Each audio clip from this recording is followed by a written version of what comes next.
Mi nombre es Alejandro Ramírez, y he pasado la mayor parte de mi vida trabajando en el bosque. Ser guardabosques no es solo mi profesión, que es mi vocación. Desde que era niño, pasaba los veranos explorando los bosques cercanos a mi casa, y ahora, como adulto, mi trabajo es proteger esos mismos espacios naturales que siempre me han fascinado.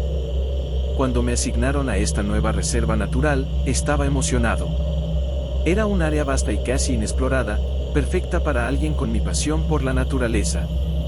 Me instalaron en una pequeña cabaña de vigilancia en el corazón del bosque, y mis patrullas diarias eran mi manera de mantener el equilibrio y la seguridad en esta hermosa tierra. Antes de comenzar, el jefe de la oficina local me advirtió: este bosque tiene su propia forma de defenderse. Los lugareños hablan de un nahual que protege la reserva, y no toma bien a los intrusos. Pensé que era una historia para mantener a los curiosos alejados, un cuento de viejas para mantener la tranquilidad.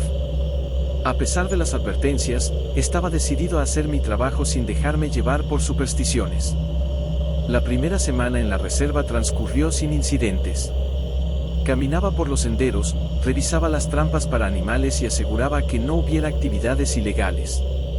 Todo parecía estar en orden, hasta que comenzaron los pequeños incidentes, huellas que aparecían y desaparecían, susurros en la oscuridad, y un sentimiento persistente de ser observado.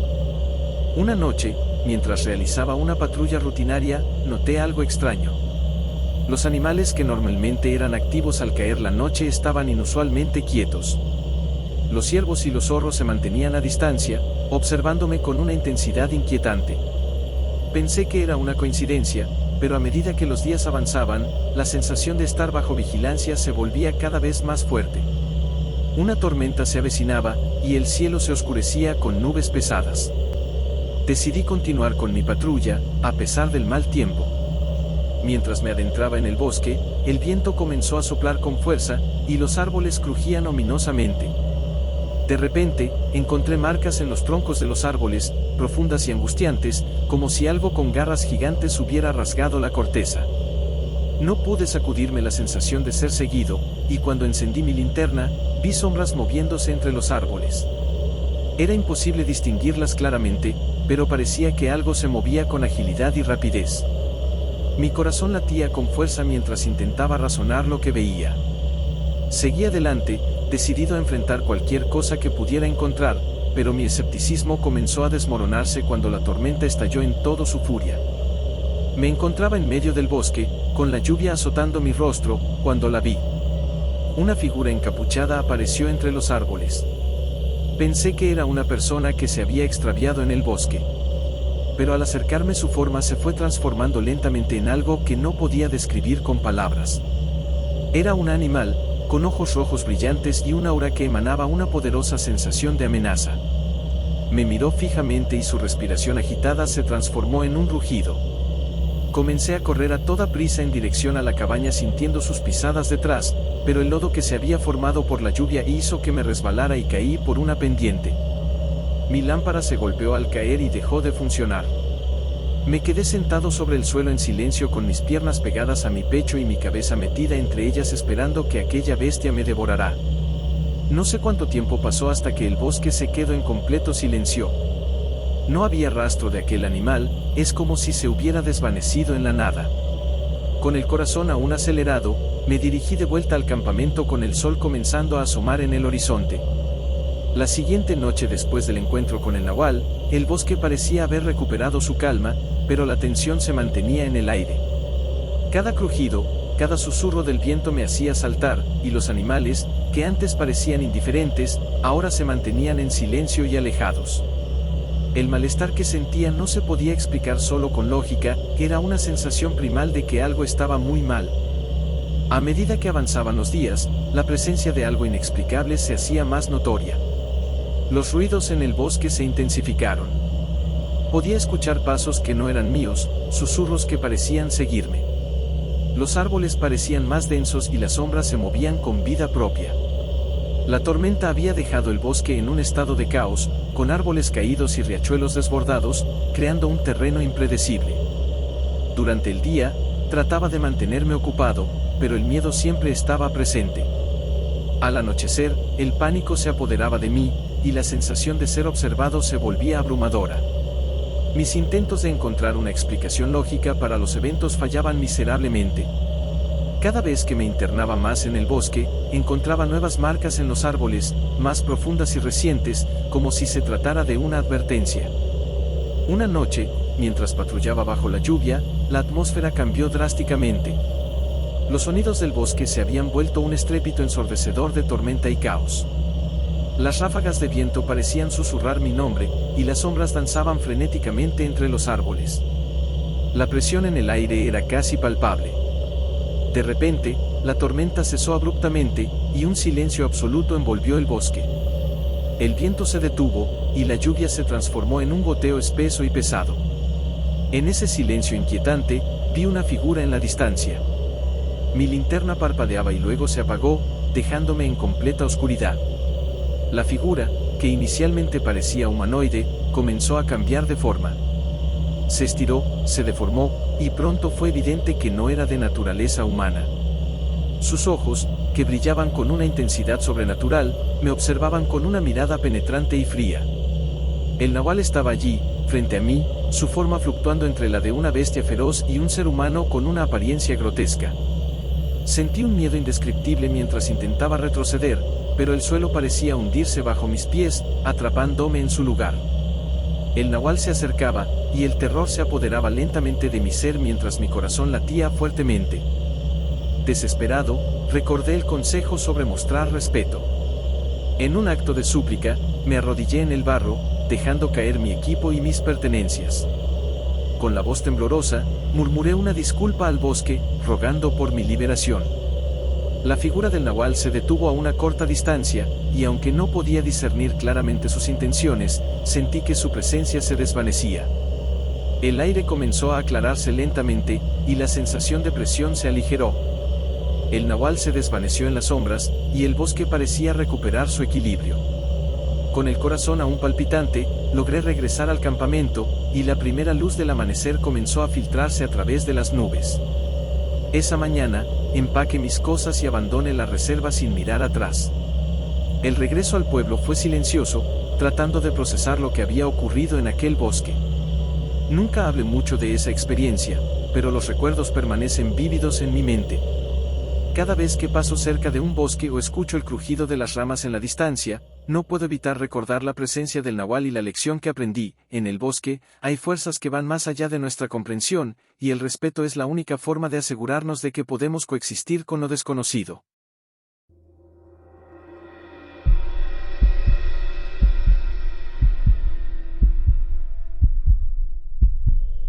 Recuerdo aquella noche como si hubiera sido ayer. El aire era frío, cortante, y el bosque, aunque familiar, tenía un aura distinta, algo inquietante que no supe identificar entonces. Mi padre, un hombre duro y reservado, me había llevado a mi primera cacería. Estaba emocionada, nerviosa, y sobre todo, decidida a demostrarle que podía manejarlo, que no era solo una niña. Esa noche cazamos 5 venados, más de lo que esperaba. Los colgamos de los árboles para mantenerlos a salvo de los depredadores. Mi padre siempre decía que el bosque tenía sus propias reglas, y que debíamos respetarlas. Yo no entendía del todo lo que quería decir, pero confiaba en él. Nos fuimos a dormir en la tienda de campaña, con el crujido de las ramas y el susurro del viento como único sonido de fondo. Pero al amanecer, cuando nos acercamos a los árboles donde habíamos colgado los venados, algo estaba mal. Uno de los venados había desaparecido, y en su lugar, colgaba el cuerpo de un hombre. Su rostro pálido, sus ojos abiertos en una expresión de terror, quedaron grabados en mi memoria para siempre. Mi padre me tomó del brazo, con una fuerza que nunca había sentido antes, y me dijo que olvidara lo que había visto, que no lo mencionara nunca más. Y así lo hice, o al menos, lo intenté. Pero ese día marcó el inicio de algo que nunca pude borrar de mi mente. Con los años, intenté seguir con mi vida, pero el recuerdo de aquel hombre colgado en el bosque me perseguía. Mi padre nunca volvió a hablar de lo que ocurrió esa noche, y yo nunca me atreví a preguntar. Pero algo dentro de mí cambió. Una inquietud, una sensación de que algo o alguien me seguía. En sueños, veía al hombre transformarse en un venado, y al venado transformarse en una criatura que no podía identificar. Empecé a tener pesadillas en las que estaba de vuelta en ese bosque, rodeada por sombras que susurraban mi nombre. A veces, cuando caminaba cerca de la linde del bosque, sentía que alguien me observaba desde la oscuridad entre los árboles. Decidí que era tiempo de enfrentar mis miedos y regresar al lugar donde todo comenzó. Al volver al bosque, el ambiente se sentía cargado, pesado. Todo estaba tal y como lo recordaba, pero ahora, con la madurez de los años, podía percibir lo que había ignorado antes. Había señales, marcas en los árboles que no parecían naturales, como si algo o alguien las hubiera dejado para guiarme. Una noche, mientras exploraba el claro donde habíamos colgado los venados, la temperatura bajó drásticamente. El aire, antes quieto, comenzó a moverse, creando remolinos de hojas a mi alrededor. Fue entonces cuando lo vi, en la distancia, una figura que emergía de entre los árboles. Parecía humano al principio, pero su forma cambió ante mis ojos. Lo que antes era un hombre, ahora se convertía en una bestia, un nahual, mitad hombre, mitad venado. El terror me paralizó, pero había algo más, una curiosidad, una necesidad de entender lo que realmente sucedió esa noche.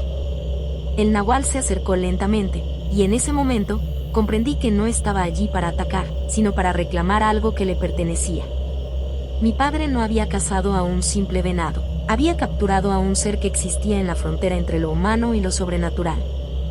La figura se detuvo a pocos metros de mí, y aunque no habló, entendí su mensaje. No era odio lo que vi en sus ojos, sino una profunda tristeza, un lamento por lo que había sido. Me di cuenta de que mi familia estaba involucrada en algo mucho más grande de lo que podía imaginar, una historia de antiguos pactos y venganzas. Con el corazón latiendo con fuerza, hice lo único que se me ocurrió, pedí perdón. No sabía si era lo correcto, pero en ese momento, sentí que era lo único que podía hacer. La criatura me observó durante lo que parecieron horas, y luego, sin hacer un solo sonido, se desvaneció en la oscuridad del bosque. Regresé a casa con la sensación de haber cerrado un ciclo, pero también con la certeza de que el bosque no olvida, y que lo que cazamos esa noche no era solo un venado. Desde entonces, no volví a hablar del tema, pero cada vez que paso cerca del bosque, siento una presencia, como un recordatorio de que el pasado nunca desaparece del todo. El cazador de almas sigue allí, esperando, vigilando, y quizás, algún día, venga a reclamar lo que le pertenece.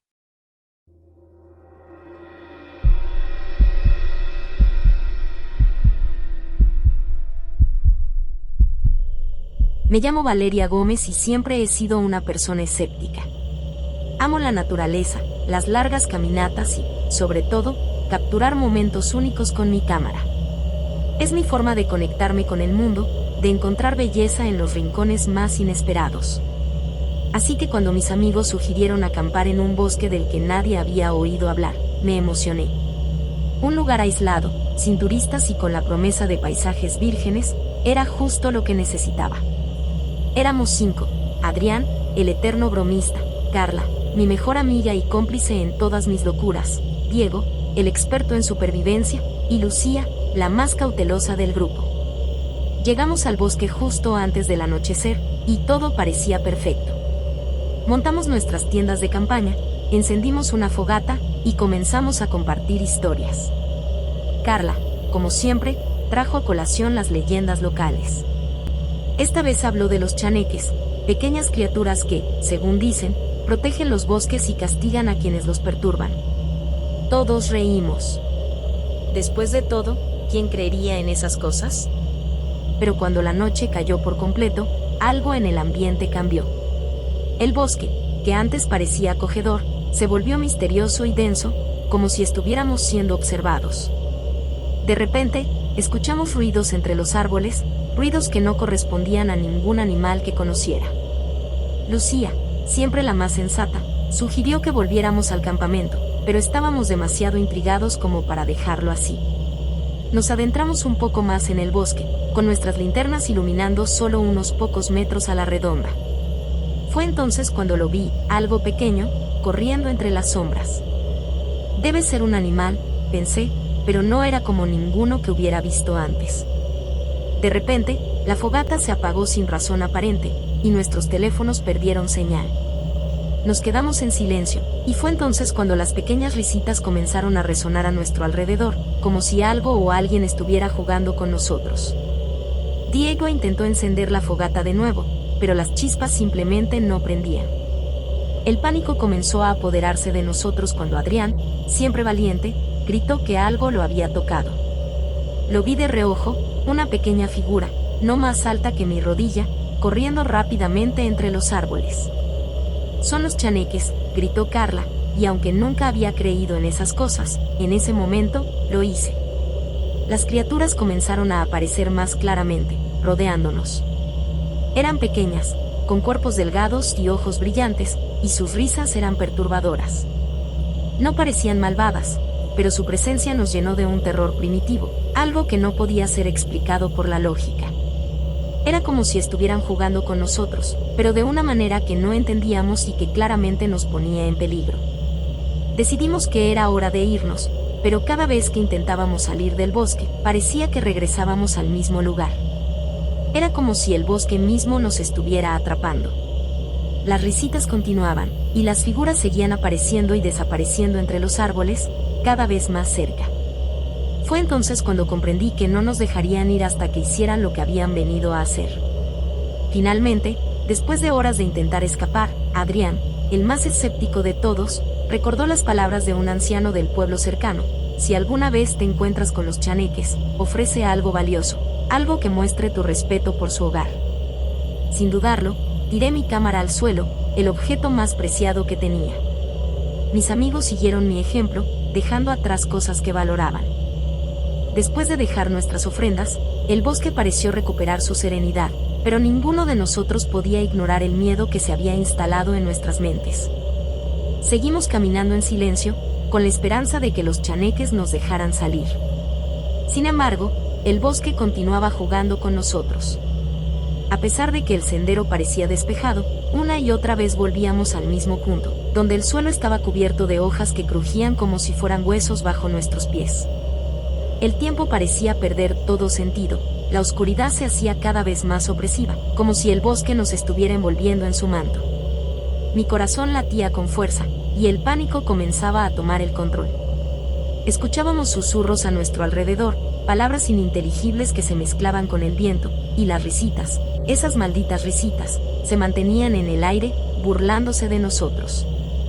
Diego, siempre el más racional, comenzó a dudar de su propia cordura. «Esto no es posible», repetía una y otra vez, tratando de convencerse de que todo tenía una explicación lógica. Pero todos sabíamos que lo que estábamos viviendo no tenía lugar en la realidad que conocíamos. De repente, las risitas se detuvieron, dejando un silencio tan absoluto que podía escuchar mis propios latidos en mis oídos. Nos detuvimos, incapaces de seguir adelante, cuando algo cambió en el aire. Sentí una presión sobre mis hombros, como si algo invisible se posara sobre mí. No era un peso físico, sino una presencia, algo que me hacía sentir más pequeña, vulnerable, y completamente a su merced. Entonces, los chaneques aparecieron de nuevo, pero esta vez, ya no estaban jugando. Sus ojos brillaban con una intensidad que no había visto antes, y sus pequeños cuerpos parecían flotar a nuestro alrededor, creando un círculo cerrado que nos atrapaba. Intentamos correr, pero nuestros pies parecían hundirse en la tierra, como si el bosque mismo intentara tragarnos.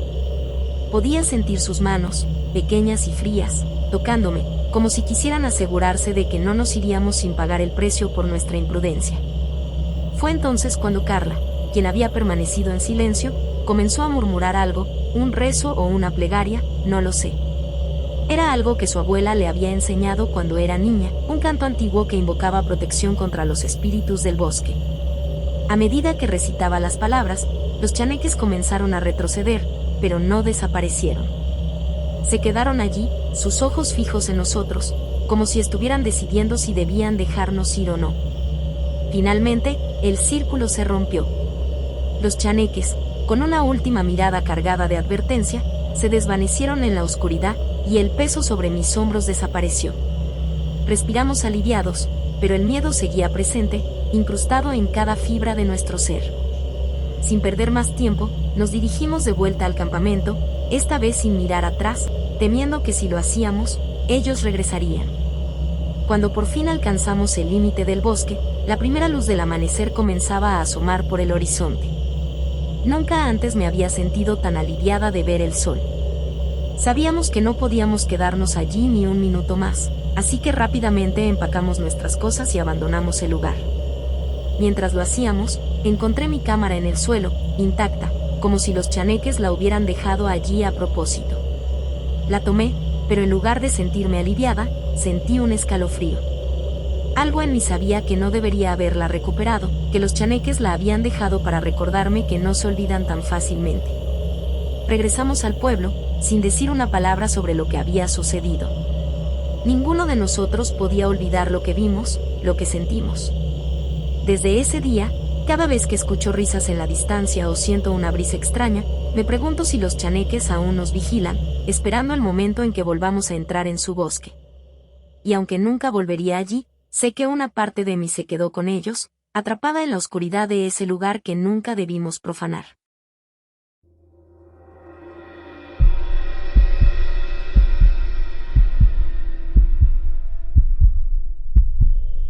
Mi nombre es Raúl, y aunque siempre he sido escéptico con respecto a las leyendas y supersticiones, lo que viví en un cenote de Yucatán cambió completamente mi forma de ver el mundo.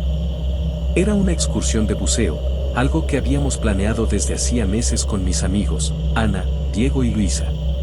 Todos éramos entusiastas del buceo y habíamos oído hablar de este cenote, famoso por sus aguas cristalinas y su río subterráneo. Llegamos al pequeño pueblo a mediodía, y los lugareños nos recibieron con advertencias. Una mujer mayor, al notar nuestro equipo de buceo, se acercó y nos dijo con tono serio: "El cenote es un lugar sagrado. Si bucean en el río subterráneo, asegúrense de salir antes de las 5 de la tarde. A esa hora, los aluxes despiertan y protegen lo suyo". Nos reímos nerviosamente, pensando que era otra de esas historias locales que cuentan a los turistas. Pero ella insistió: "Los aluxes no son cuentos. Son guardianes, y si los molestan, los harán pagar". El guía local, Miguel, también nos lo advirtió antes de entrar al agua, pero su tono fue más relajado. "Es tradición, nada más. Pero si quieren salir antes de las 5, yo no me opongo". Yo, al igual que mis amigos, decidí ignorar las advertencias. Estábamos allí para disfrutar, no para preocuparnos por cuentos de duendes. El cenote era hermoso, con un techo natural que dejaba pasar rayos de sol que iluminaban el agua con tonos turquesa. Nos equipamos rápidamente y comenzamos a explorar. El buceo era todo lo que habíamos soñado: túneles de piedra caliza, estalactitas impresionantes y un silencio absoluto que solo era interrumpido por el burbujeo de nuestra respiración. Miguel nos guiaba por el río subterráneo, un sistema de cavernas que parecía no tener fin. En un momento, Ana notó unas marcas extrañas en las paredes de la caverna, como pequeñas manos impresas en la roca. "Qué curioso, parecen manos de niños", dijo, señalándolas. Diego bromeó: "Son los aluxes, Ana. Nos están dejando su firma". Todos reímos, aunque debo admitir que había algo inquietante en aquellas marcas. El tiempo pasó volando, y cuando miré mi reloj de buceo, ya eran las 4:45 de la tarde. Miguel sugirió regresar, pero Diego insistió en explorar un último túnel que se veía prometedor. A regañadientes, todos lo seguimos. Al entrar, el ambiente cambió. El agua, antes cristalina, comenzó a enturbiarse, y un frío intenso se apoderó del lugar. Al fondo del túnel, encontramos lo que parecía un altar sumergido, cubierto de ofrendas antiguas, figuras de barro, cuentas y restos de velas. "Esto es increíble", murmuró Luisa, sacando su cámara para grabar. Pero algo no estaba bien. Sentí que nos observaban. Intenté ignorarlo, pero el peso de esa sensación crecía con cada segundo. Decidimos regresar, pero al volver al túnel principal, algo estaba mal. Miguel, que iba al frente, se detuvo de golpe. Con sus luces iluminó el camino, pero no era el mismo por el que habíamos llegado. Las paredes parecían más estrechas, y las marcas de manos estaban por todas partes, como si cientos de pequeños seres hubieran estado allí. Las risas comenzaron poco después. Al principio, Pensé que eran burbujas resonando en las cavernas, pero pronto me di cuenta de que eran reales. Eran risas infantiles, mezcladas con susurros en un idioma que no entendíamos. Ana comenzó a entrar en pánico, moviéndose torpemente en el agua, mientras Luisa trataba de calmarla. Diego seguía grabando, como si no creyera lo que estaba ocurriendo. De repente, las luces de nuestras linternas comenzaron a parpadear. En la penumbra, vi algo que me heló la sangre, pequeñas siluetas moviéndose entre las sombras, sus ojos brillaban como brasas. «Tenemos que salir ahora», grité, intentando mantener la calma. Pero no era tan sencillo. Cada túnel al que intentábamos entrar parecía cerrarse frente a nosotros, como si el cenote estuviera vivo, cambiando su estructura para mantenernos atrapados. De pronto, Ana gritó. Una de esas figuras había pasado junto a ella, tirando de su aleta. Comenzó a subir desesperada hacia la superficie, pero Miguel la detuvo antes de que hiciera algo imprudente.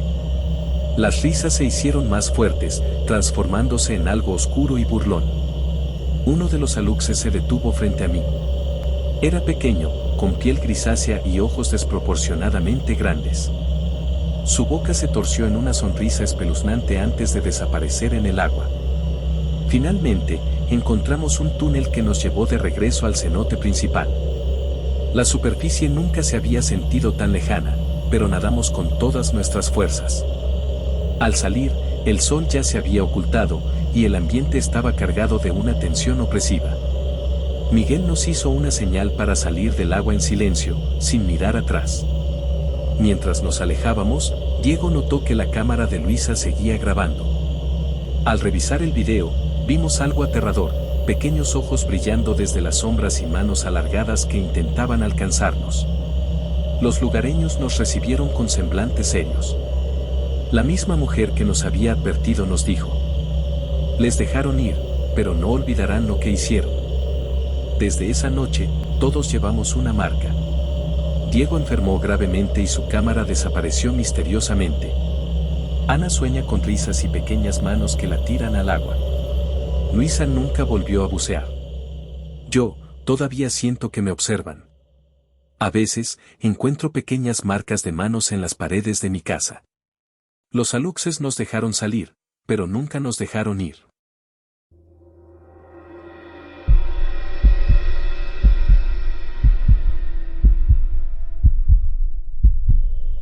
Me llamo Emma, soy fotógrafa freelance, amante de la naturaleza y las historias ocultas en los rincones más escondidos del país. Mi trabajo me ha llevado a lugares espectaculares, pero ninguno me preparó para lo que viví en Yucatán. Aún hoy, al recordar aquella tarde en el cenote, un escalofrío me recorre la espalda. Todo comenzó cuando mis amigos Javier, Sofía y yo decidimos explorar los cenotes más remotos de la región, buscando experiencias únicas para nuestras redes sociales.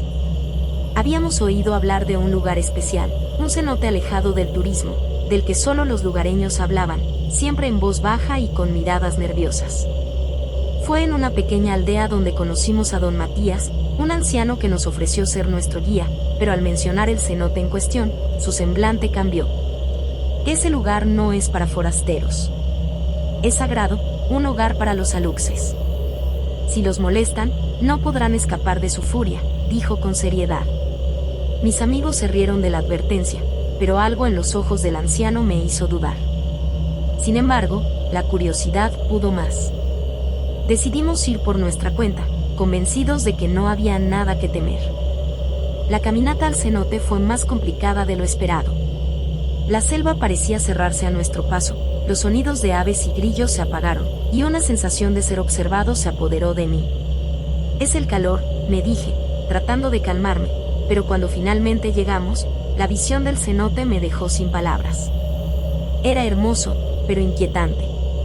El agua azul cristalina reflejaba la luz de un sol que ya comenzaba a descender, mientras a su alrededor había pequeñas figuras de barro, ofrendas claramente dejadas con cuidado, mazorcas, flores marchitas y vasijas con miel. ¿Quién deja estas cosas?, preguntó Sofía con desdén. Los supersticiosos, respondió Javier con una sonrisa burlona antes de patear una de las figuras al agua. Un escalofrío recorrió mi espalda. El aire parecía volverse más pesado, como si el cenote mismo nos estuviera observando. Mientras mis amigos se entretenían, yo me dediqué a fotografiar cada detalle, fascinada por la atmósfera del lugar. Fue entonces cuando Javier encontró una piedra negra, perfectamente pulida y tallada con símbolos que no entendíamos. «Esto me lo llevo», anunció, ignorando mis advertencias de no tocar nada. De pronto, un sonido interrumpió nuestra conversación. Era una risa, infantil, pero cargada de algo extraño, como si no proviniera de un lugar humano. «¿Qué fue eso?», pregunté, pero Sofía y Javier lo ignoraron, atribuyéndolo al eco. Sin embargo, las risas se repitieron, seguidas de un leve murmullo que parecía rodearnos. Comencé a sentir una presencia, algo pequeño y rápido moviéndose entre los árboles. El sol comenzó a ponerse, y decidimos regresar antes de que oscureciera. Pero los senderos que habíamos tomado antes parecían haber desaparecido. La vegetación era impenetrable, y el bosque, un laberinto. «No puede ser», murmuró Sofía, con voz temblorosa. «Juraría que era por aquí». Las risas se hicieron más intensas, como si algo invisible nos siguiera. Javier, irritado, comenzó a gritar. «Dejen de jugar. Esto no es gracioso». Pero nadie respondió. De repente, un ruido seco detrás de nosotros nos hizo girar. Una de las figuras de barro que habíamos visto antes estaba en el suelo, rota. «Eso no estaba ahí antes», murmuré, sintiendo como la piel se me erizaba. Fue entonces cuando ocurrió. Javier comenzó a actuar de forma extraña. Murmuraba en voz baja, como si hablara con alguien. «No, no voy a devolverla, es mía», dijo mientras abrazaba la piedra negra. Traté de calmarlo, pero de repente salió corriendo hacia el cenote, gritando algo incomprensible.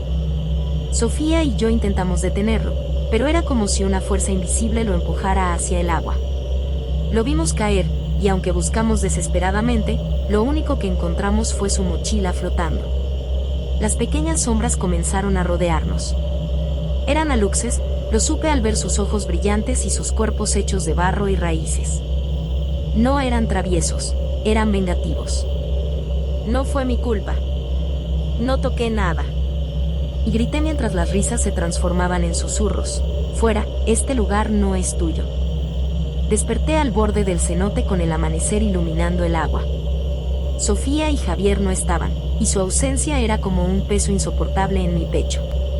La cámara estaba junto a mí, intacta, y también la mochila de Javier, pero no había rastro de ellos. Caminé de regreso al pueblo en un estado de confusión y miedo. Don Matías me recibió con una mezcla de pena y resignación. «Y te perdonaron, pero tus amigos rompieron las reglas. Los aluxes no olvidan». Cuando revisé las fotografías, el horror me paralizó. En cada imagen del cenote, pequeñas figuras se escondían entre las sombras, observándonos desde el principio. Las mismas figuras que ahora llenan mis pesadillas. Nunca he vuelto a Yucatán. Nunca volví a tomar una cámara. Pero cada noche, al cerrar los ojos, escucho las risas y siento que aún me vigilan. Quizás solo me dejaron escapar para recordarme que su territorio no debe ser violado. Y si alguna vez olvido, sé que volverán por mí.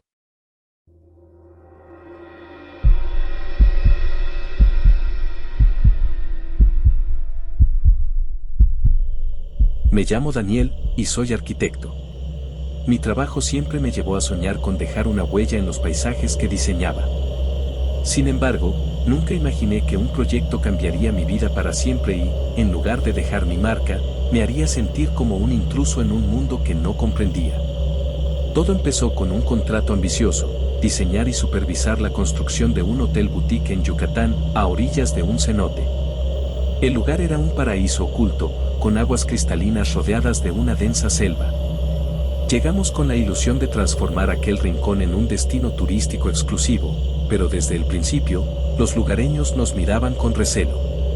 Una tarde, mientras tomábamos medidas del terreno, se acercó un anciano que caminaba con dificultad pero con una presencia imponente. Nos habló del lugar con voz pausada y firme. Este cenote no es un terreno común. Aquí viven los aluxes, guardianes de la selva.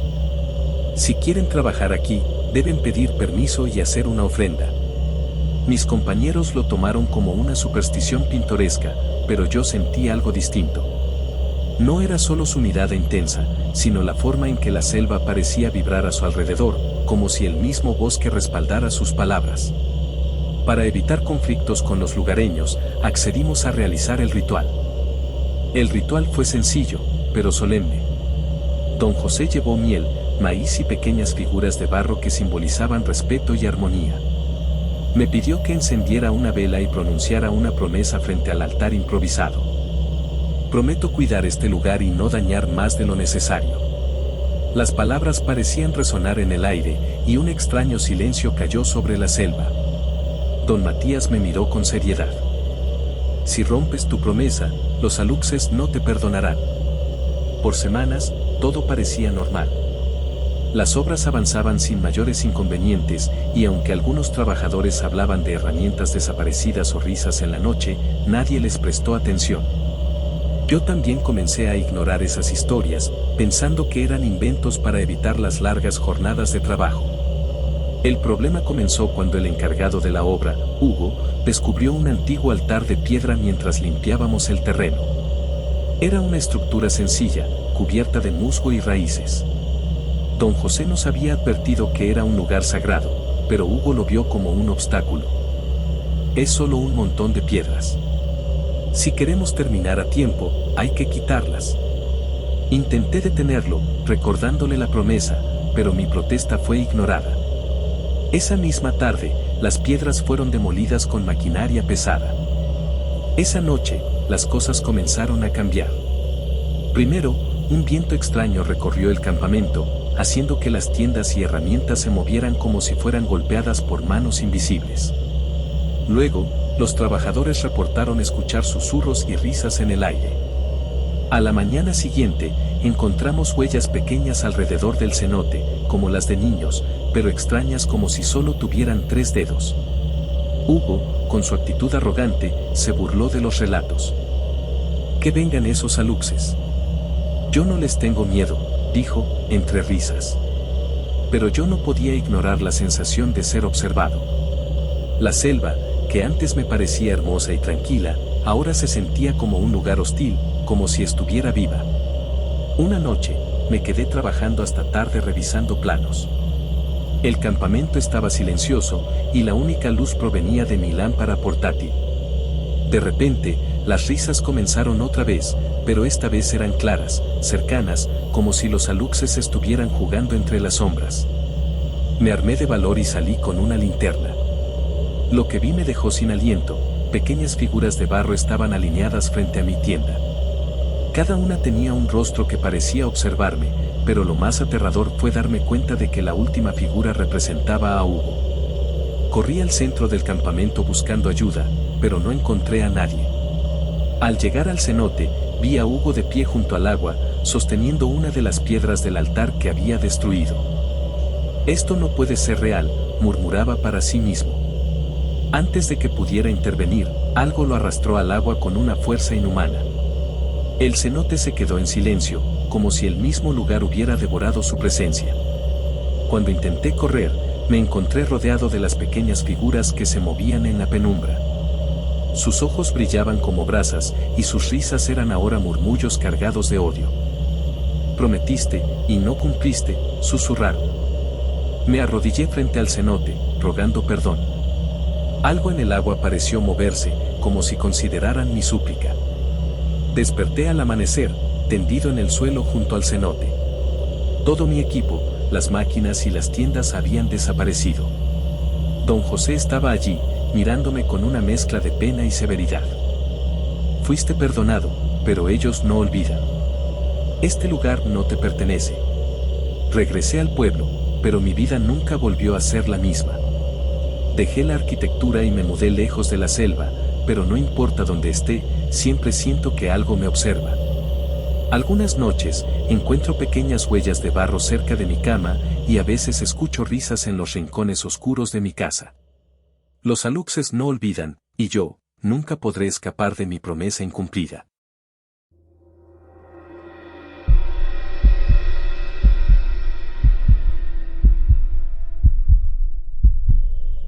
Mi nombre es Santiago y llevo años viviendo en la Ciudad de México, acostumbrado al caos, el ruido y la indiferencia de los vecinos.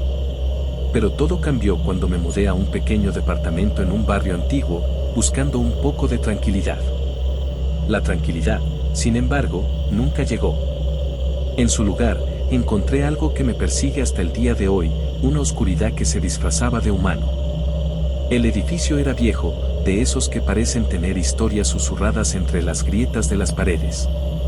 Mi departamento estaba en el tercer piso, al final de un pasillo estrecho con una sola ventana que apenas dejaba entrar la luz del sol. Desde el primer día, noté que algo no estaba bien. Había un olor peculiar, como tierra húmeda mezclada con algo más, algo metálico. Me dije que era parte del encanto del lugar y que me acostumbraría. El casero, un hombre mayor llamado Don Roberto, me entregó las llaves con una sonrisa que no alcanzaba sus ojos. Bienvenido, joven. Solo un consejo, si algo le parece raro, no le dé muchas vueltas. Este edificio tiene su historia. No le di importancia. Supuse que se refería a problemas de plomería o cableado antiguo. Era el tipo de comentario que uno espera de un lugar con más de 50 años de antigüedad. Sin embargo, mi vecino del piso de abajo, el señor Baltasar, captó mi atención desde el principio. Era un hombre mayor, tal vez de unos 60 y tantos, delgado y encorvado, con una piel pálida que parecía casi translúcida bajo la luz del pasillo. Siempre vestía con ropa oscura, y sus movimientos eran lentos, casi calculados. Lo más inquietante eran sus ojos, negros, profundos, como si no reflejaran la luz. La primera vez que lo vi, me saludó con un leve movimiento de cabeza, pero no dijo una palabra. Con el paso de los días, empecé a notar cosas extrañas relacionadas con Baltasar. Siempre parecía estar en casa, nunca escuchaba pasos que indicaran que salía, ni siquiera para hacer compras. Pero por las noches, un ruido constante provenía de su departamento, arrastres, golpes sutiles y algo que sonaba como murmuraciones, aunque nunca pude distinguir palabras. Una noche, mientras trabajaba en un artículo para mi empleo como redactor, decidí bajar a preguntarle si todo estaba bien. Había estado escuchando esos sonidos por horas y, francamente, mi curiosidad me superaba. Bajé las escaleras y toqué su puerta. Al principio no hubo respuesta, pero justo cuando me daba la vuelta para regresar, la puerta se abrió lentamente. Ahí estaba Baltasar, mirándome con esa expresión neutra que hacía que mi piel se erizara. ¿Necesita algo?, preguntó con una voz grave y pausada. Perdón por molestar, pero he estado escuchando ruidos y solo quería asegurarme de que todo está bien. Baltasar ladeó la cabeza ligeramente, como si estuviera evaluando mis palabras.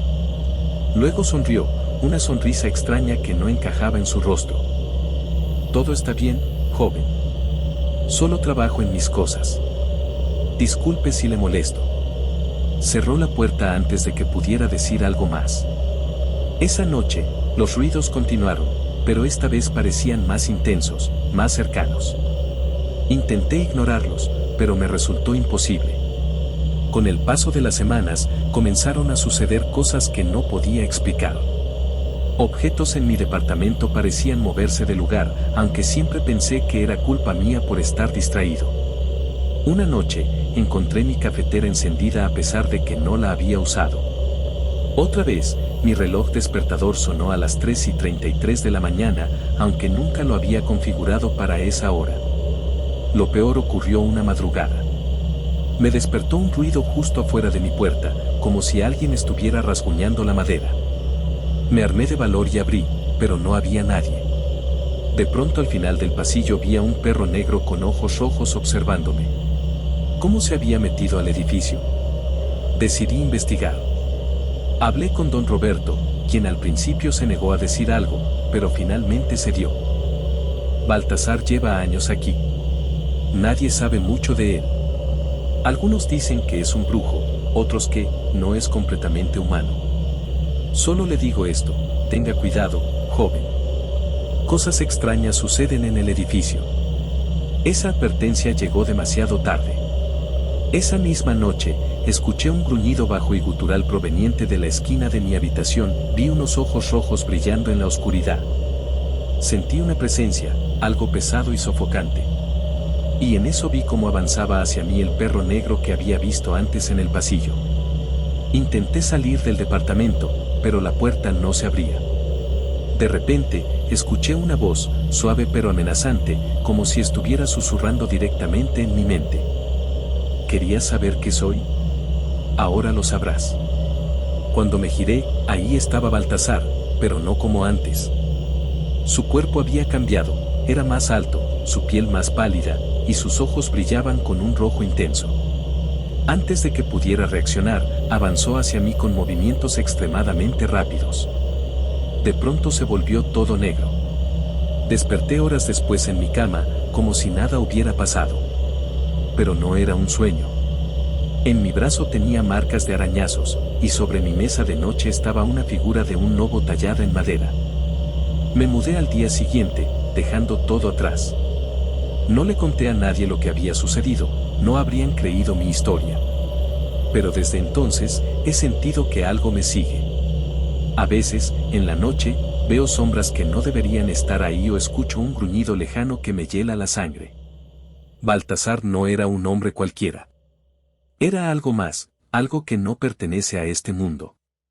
Y aunque he intentado olvidarlo, sé que nunca estaré realmente a salvo.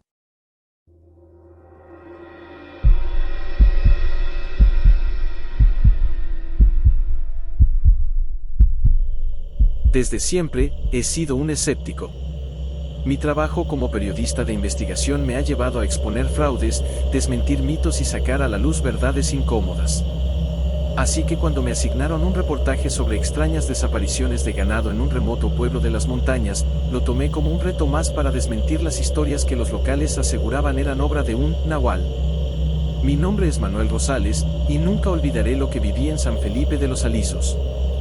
El camino hacia San Felipe era solitario y sinuoso, rodeado de un bosque denso que parecía tragarse la luz del sol. Cuando llegué, el pueblo me recibió con una mezcla de silencio y desconfianza. Las casas eran pequeñas, de madera envejecida, y las calles estaban vacías. En la plaza principal, un par de ancianos me observaron desde una banca, con ojos llenos de curiosidad. Me acerqué a la fonda del pueblo, donde me esperaba Pedro, el agricultor que había reportado la mayoría de los incidentes. ¿De verdad cree que va a encontrar algo, señor periodista?, me preguntó mientras servía un café humeante. Solo quiero entender qué está pasando. Quizás sea un animal salvaje o alguien robando el ganado, respondí, tratando de sonar tranquilo. Pedro me miró fijamente antes de responder. Usted no entiende. Esto no es un animal cualquiera. Es algo más, algo que no pertenece a este mundo. Pero si quiere averiguarlo, lo llevaré al bosque al amanecer.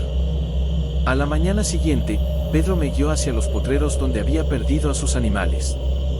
Mientras avanzábamos, noté que evitaba ciertos senderos y parecía nervioso. ¿Qué es lo que tanto teme?, le pregunté. El bosque no es como otros.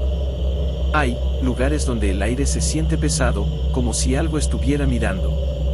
Siempre han habido historias de nahuales, pero nunca había visto algo como esto. Llegamos a un claro donde el suelo estaba cubierto de huellas profundas y extrañas, demasiado grandes para ser de un perro pero con forma similar. Algunas tenían marcas de garras tan largas que hicieron que mi piel se erizara. Tomé fotos y recogí muestras, aunque sabía que los escépticos en la redacción del periódico se burlarían de mí. Esa noche, mientras revisaba mis notas en la cabaña que había alquilado, escuché un aullido lejano. Pensé que podría ser un coyote, pero luego se repitió, más cerca esta vez. Algo en ese sonido me hizo sentir un escalofrío en la columna vertebral. A la mañana siguiente, decidí aventurarme al bosque solo. Llevaba mi cámara, una linterna y una grabadora. Quise alejarme de la teoría de los nahuales y buscar pruebas de que todo tenía una explicación lógica. Pero a medida que me adentraba, el silencio se volvió abrumador. No había cantos de aves ni el crujido de ramas bajo los pies. Solo el sonido de mi propia respiración.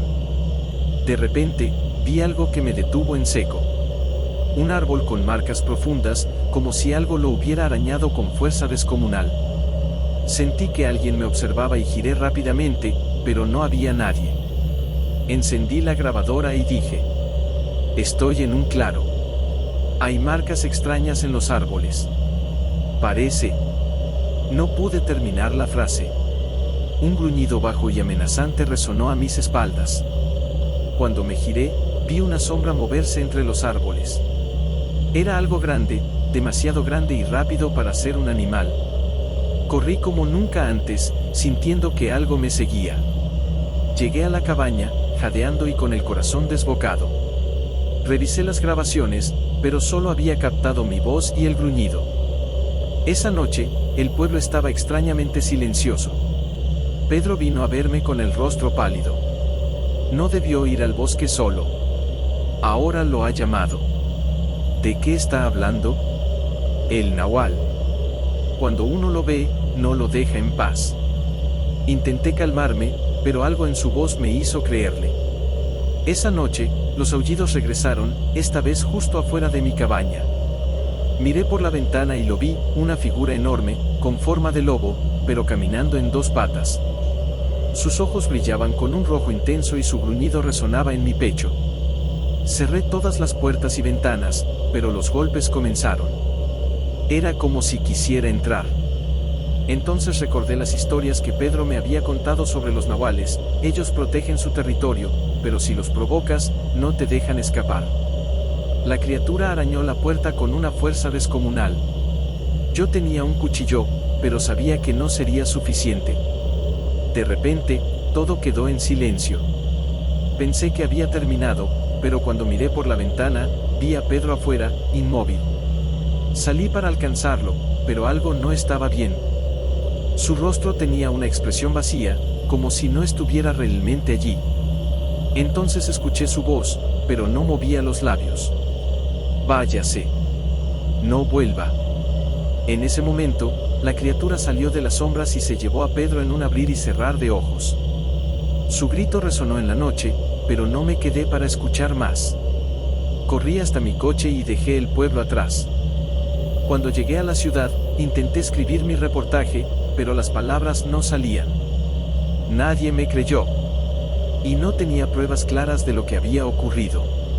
Las marcas en los árboles, las huellas y los sonidos se habían grabado en mi memoria, pero parecían irreales cada vez que intentaba describirlos. El periódico publicó una versión reducida de mi historia, omitiendo cualquier mención del nahual. Pero yo sabía la verdad. Pedro había desaparecido, y San Felipe de los Alisos era mucho más que un simple pueblo rural. Había algo en esos bosques que no debía ser perturbado. Ahora, cada vez que escucho un aullido en la distancia, recuerdo esos ojos rojos y me pregunto si alguna vez estaré realmente a salvo.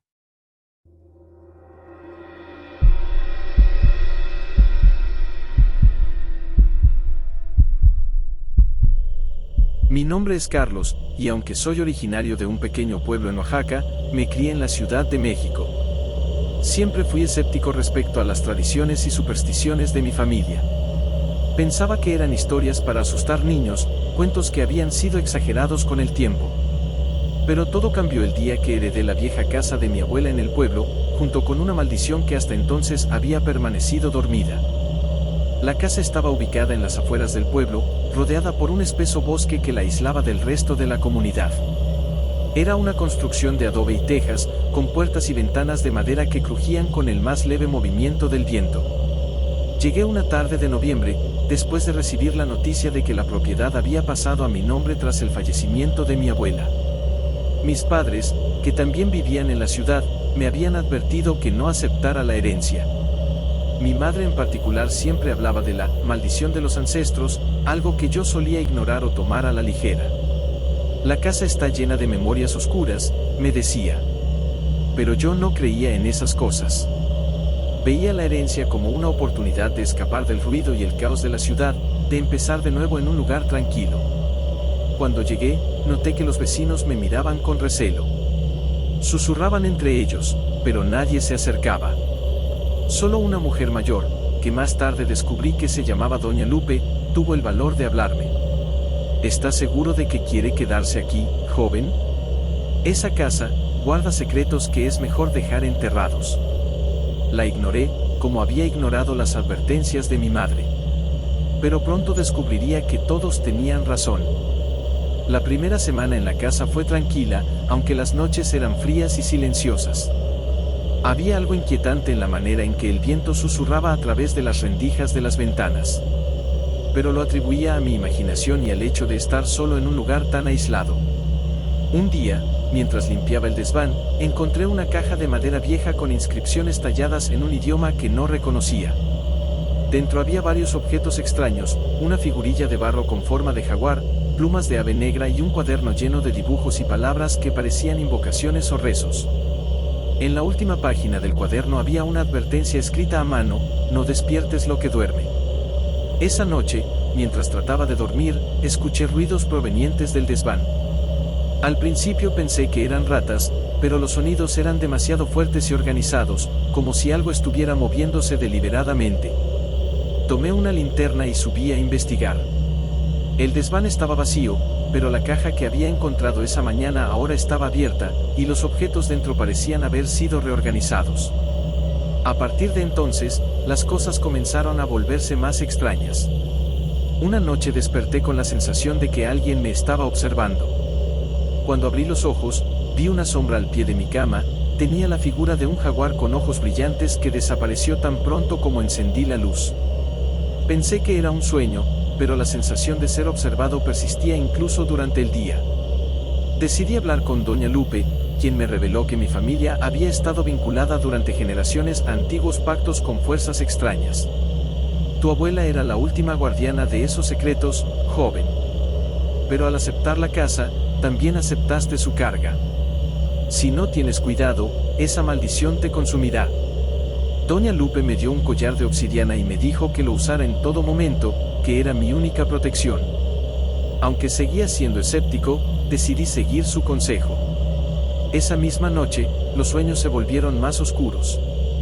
Soñé con el jaguar de la figurilla, pero en el sueño era real. Me perseguía a través del bosque mientras oía risas y susurros en un idioma desconocido. Una madrugada desperté con un dolor intenso en el pecho. El collar de obsidiana se había roto en dos, y las piezas estaban calientes al tacto. En ese momento, el cuarto se llenó de un olor a tierra húmeda y sangre. Las sombras en las paredes comenzaron a moverse, tomando formas de animales y figuras humanas. Oía voces, todas diciendo mi nombre. Corrí hacia el desván, guiado por un impulso que no podía explicar. Cuando llegué, la caja estaba abierta, y la figurilla de jaguar parecía brillar con una luz propia. Sentí una fuerza invisible que me empujó hacia ella, como si algo quisiera que la tocara. Pero recordé las palabras en el cuaderno: no despiertes lo que duerme. Con todas mis fuerzas, tomé la figurilla y corrí hacia el bosque. Finalmente llegué a un claro donde había un círculo de piedras antiguas. Instintivamente, coloqué la figurilla en el centro y retrocedí. De repente, una figura apareció frente a mí. Era un hombre mayor, vestido con ropas tradicionales, pero sus ojos eran los mismos que los del jaguar en mis sueños. Me observó con una mirada penetrante. Has desatado algo que no puedes controlar, dijo, y ante mis ojos se transformó en un jaguar antes de desaparecer entre las sombras de los árboles. Regresé a casa lo más rápido que pude. Pero yo ya no podía quedarme allí. Empaqué mis cosas y regresé a la ciudad, dejando la casa al cuidado de Doña Lupe, quien aceptó ser la nueva guardiana. Sin embargo, la maldición no se fue del todo. A veces, en mis sueños, vuelvo al bosque y veo al jaguar observándome desde las sombras. Sé que no puedo escapar de mi herencia, que los secretos de los ancestros siempre encontrarán la manera de reclamar lo que es suyo.